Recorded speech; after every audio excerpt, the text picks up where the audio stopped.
You're listening to Not So Live from Asteroid G. I'm Mike Finkelstein. With me, as always, is...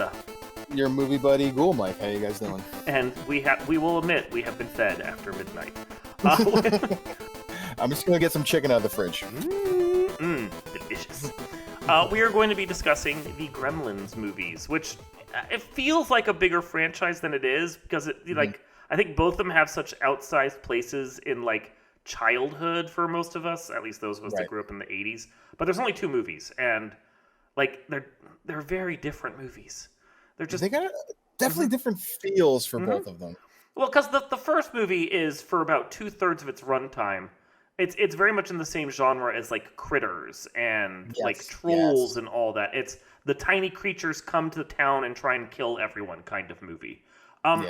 Toes that line of 80s horror. Critters, great comparison right there. Yes. But I think the thing about this movie is feeling like there's more. How many mogwais on suction cups have you seen? And car windows your entire life? They've lasted forever.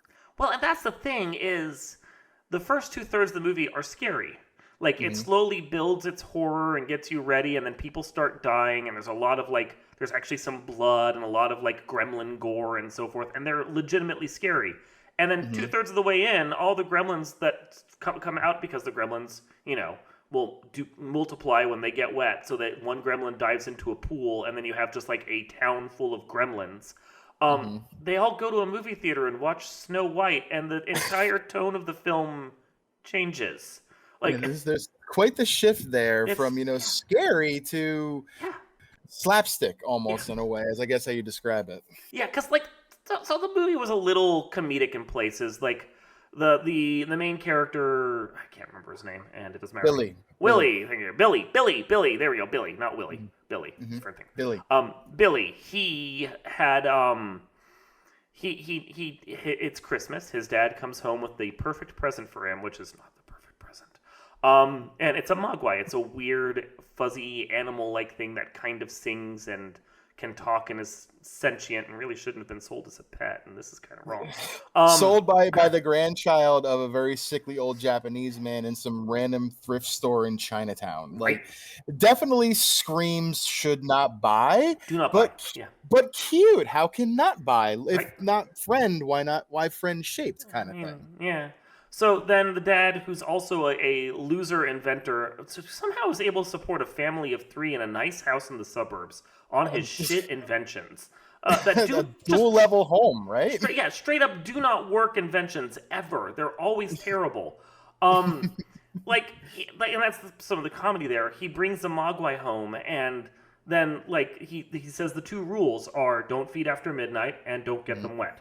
And then what does his son do within 12 hours of getting it?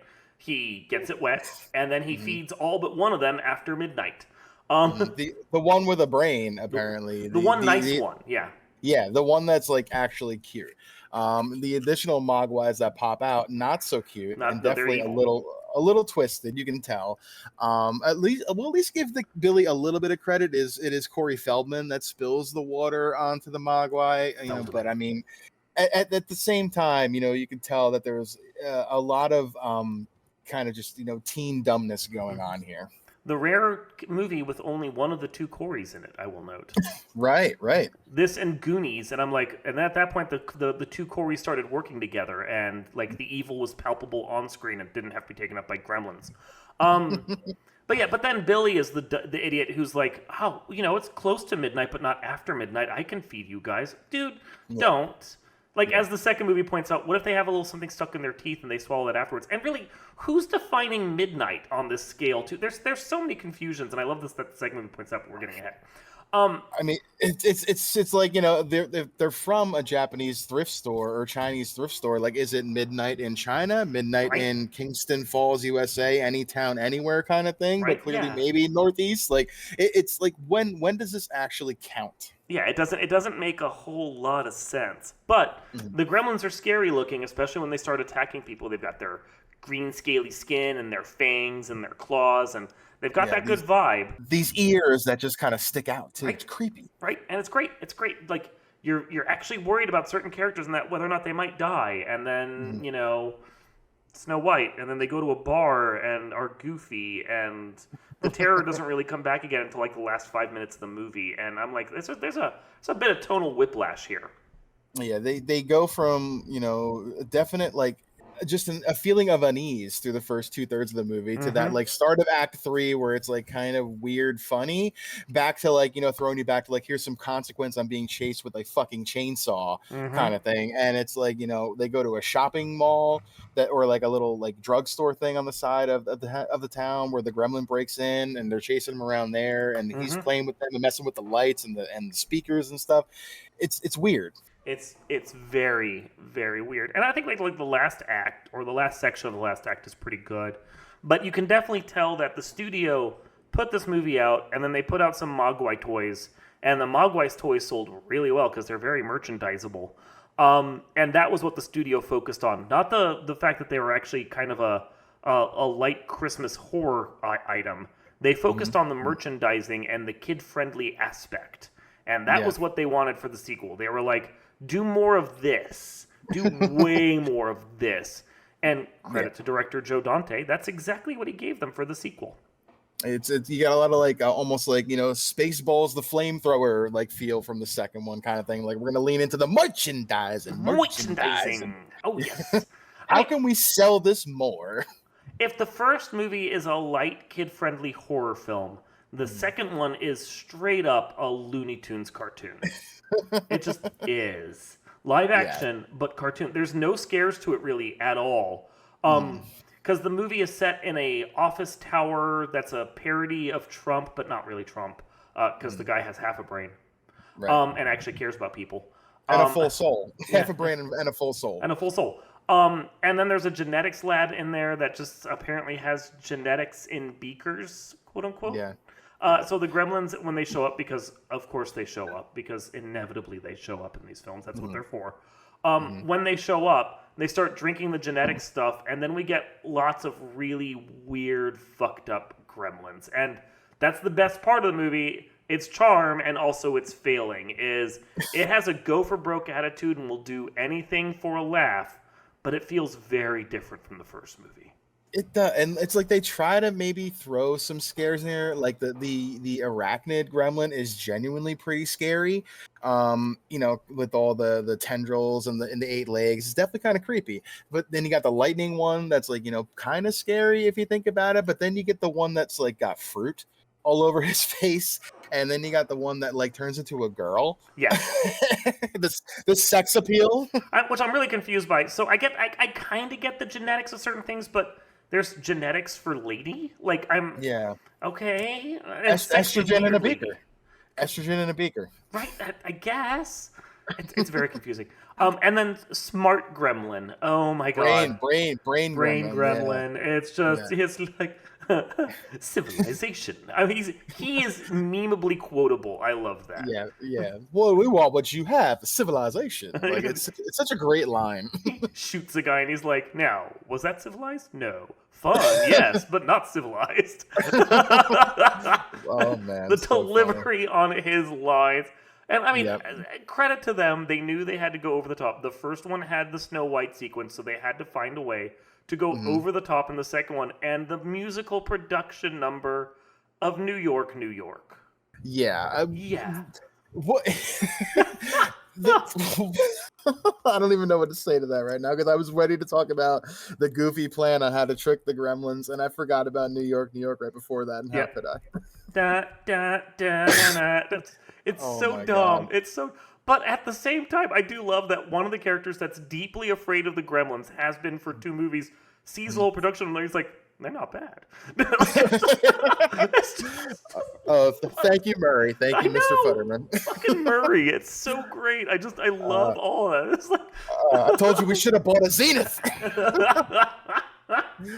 Oh my god. So dumb.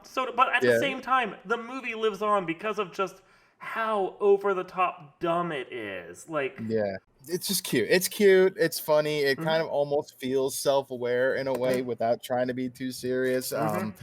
but I mean, it definitely has a different tonal swing than the first movie's serious kind of horror-ish to Oh yeah, slapstick comedy flair. slapstick. It's so very different. Despite the fact that they got Christopher Lee in there, it is not a horror movie at all. There's nothing Yeah, scary yeah. about it. It's funny. It's straight. Mm-hmm. It's straight comedy. It's just funny. Mm-hmm.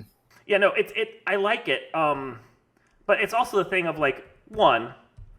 It's the thing of how do you top this movie when you've already like done everything you could in this one, you know? And the first one, did 212 million on an $11 million budget.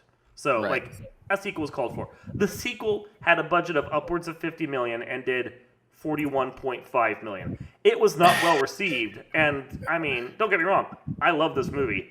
It is shit. This movie came out in 1990, the Gremlins 2, and I loved it as a kid because it was the second Gremlin movie. But it is a piece of shit on every level as far as like trying to make this like I almost felt like they were trying to maybe do franchise and then decided, oh no, wait, our bread and butter is like selling this as novelties more so than selling this as a movie franchise. Yeah, so they did all of this, and you could tell like a lot of these characters were included for merchandising. Bat Gremlin, Spider Gremlin, Brain Gremlin with the cute little glasses you can pose on him, Lady Gremlins for the girls, like all of that, plus Mogwai. Yeah. Gizmo. Mogwai. Yeah. I had at least one or two Gizmo little dolls as a child, for sure. So I mean, they got my money, well, my mother's money as a child. So merchandising full effect hits homes here. Yes. Yeah, and then they had video games. There was the Nintendo and the Game Boy game for at least Gremlins 2, which I think they played fairly similar. I don't know. They were hard as shit. I remember that one. Yeah, I remember the cool part of the video game of when you got the shooting the flaming bow and arrow that you would get with that was fun. You would throw a tomato, I think was one of your weapons to play as well. It was an over the top kind of platformer thing, but it was definitely a difficult game and did not handle very well. I want to say Sunsoft handled it, and they did not care whether a kid made it through the first level or not, let alone even deep into the game. It was just unrelenting pain.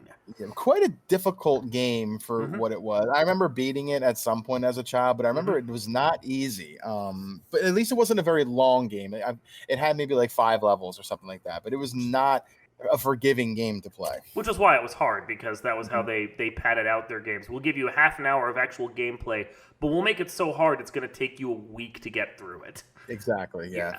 The quote-unquote Nintendo hard that companies did, which was just unfun. And then essentially the franchises just lay fallow for a long, long time after this.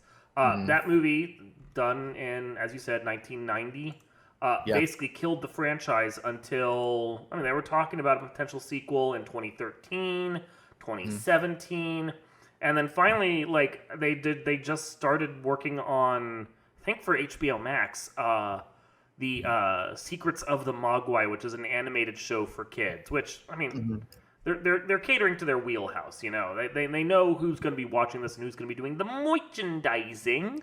But yeah, no, this is, I don't know. When you've peaked with number 2, how do you go any further, right? Agreed. 2 Gremlins, 2 Furious. This one, that's for sure. I feel like there's maybe some. I will optimistically probably check this out at some point because it does have Spielberg attached to it, and I will check out most anything Spielberg does. Sure.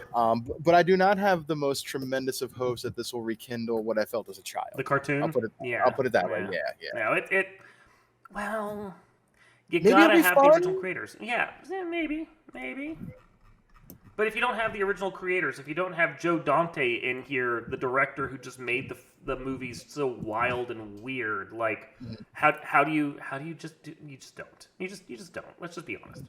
Writer actually though, Chris Columbus of the first movie will have a part of this as well. It seems to be. And so Columbus in there and Spielberg, I'll probably check it out. But you telling me, I knew we were talking about this, and I had Gremlins 1 and 2. Like, I've seen them many, many times. I played the video game. I didn't know about this till you mentioned it, so I looked it up while we were doing this, and I'm surprised I hadn't heard. So seeing the names attached to this actually gives me some pause for maybe this will be okay. Maybe. I have my doubts. I have my doubts. Yeah, because anyway. This has been Not So Live from Asteroid G. I may have eaten after midnight. I'm not sure about you, Mike. Did you? I'm gonna go grab a snack beforehand and just make sure I don't turn into a cocoon. Yeah. Don't get this podcast wet. Don't listen to it after midnight. And do not expose me to direct sunlight either. Oh, actually, just don't expose me to direct sunlight in general. It's give me some shade. I burn easy. Yes. Yeah. My fair skin. Oh no. And we will see you all next time.